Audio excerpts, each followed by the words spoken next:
I had to do it.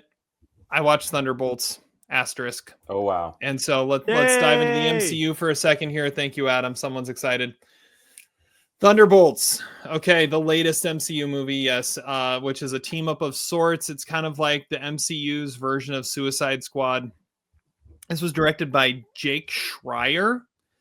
And I do find it fun that and the MCU constantly goes back to this well of like these independent small filmmakers that are on their way up and like, you know what? Let's give them a budget and see what they do with a blockbuster. Jake Schreier at this point, he was known for directing Robot and Frank and Paper Towns. He also did 6 episodes of the show Beef.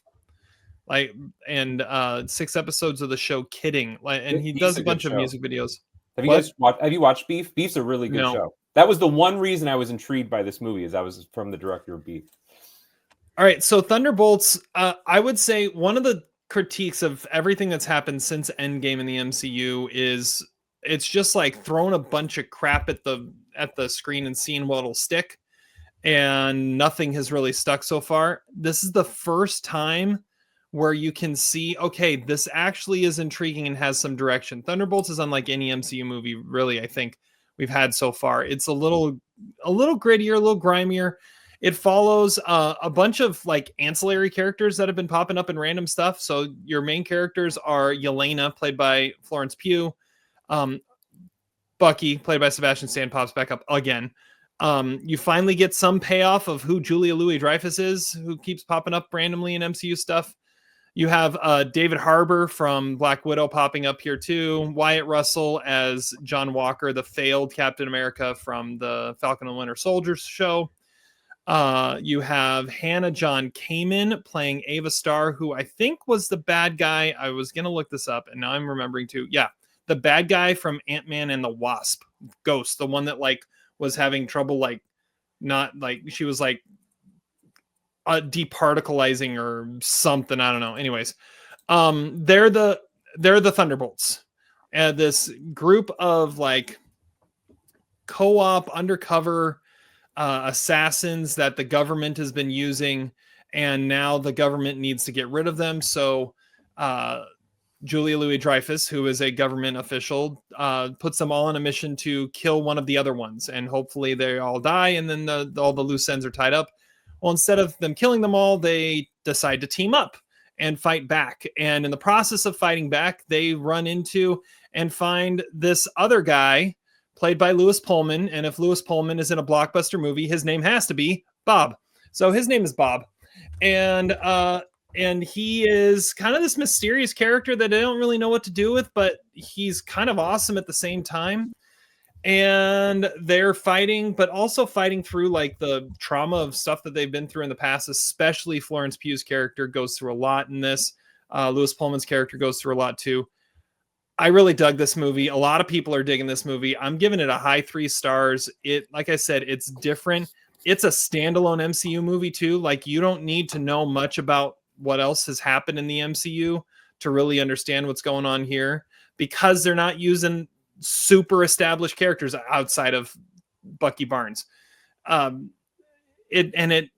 end credit scenes, I mean, yeah, it ties it into what's going to be coming up and kind of giving it some context there, but it kind of just works as its own thing. And I kind of dug it, and I was kind of loving it. And yeah, it's, I'd say the best the MCU, outside of like doing Deadpool, the best the MCU has done in this new era is Thunderbolts. That's where I'm at with it.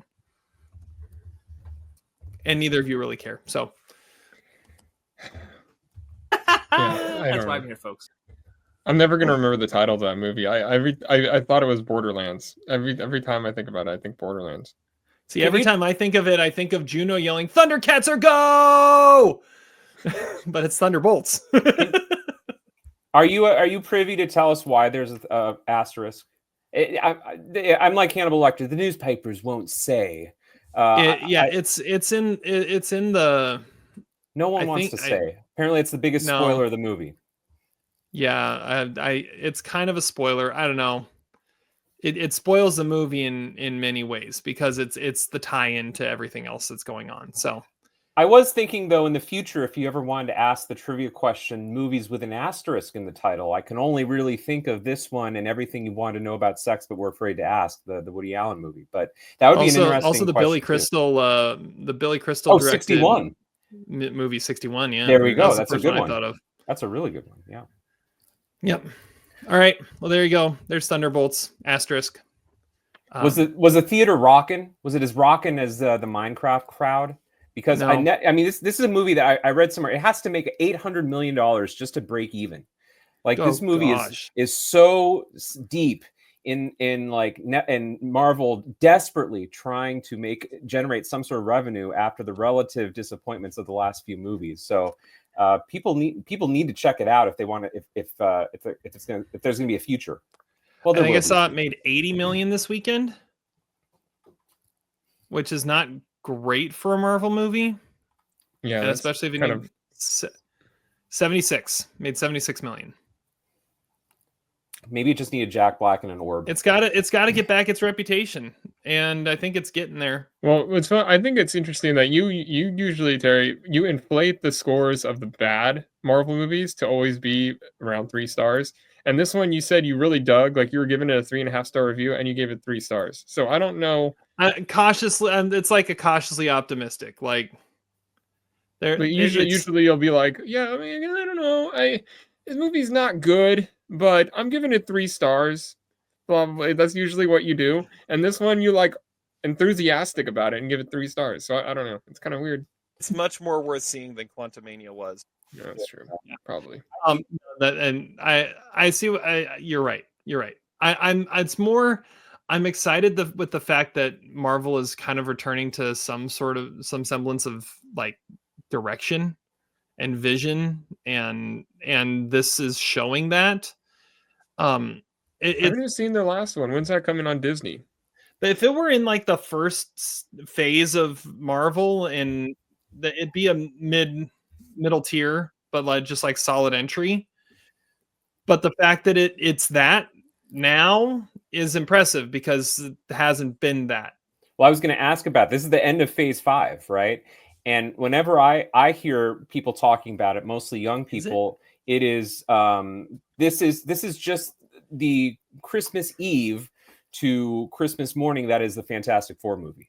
I hear a lot more enthusiasm about that than Thunderbolts, but again, people hadn't really seen Thunderbolts.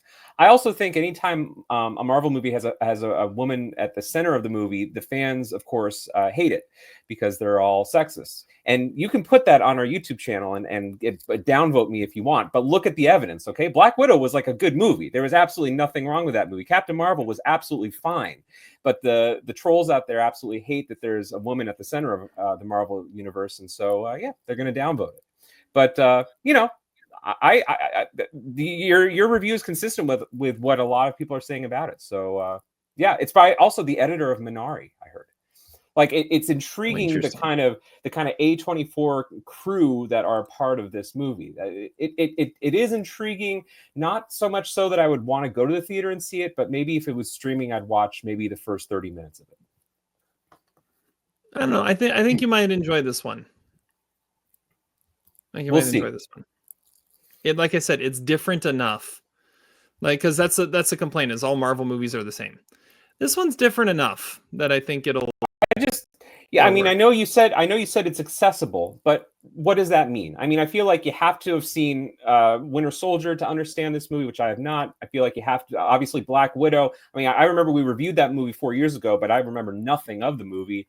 And I don't even know who Julia Louis-Dreyfus is. Why is she a part of the MCU at this point? Does anyone care? I don't know. I'm lost. See, I think that's part of the problem is no one really cares about what's going on right now because they've just thrown out so much mediocre stuff.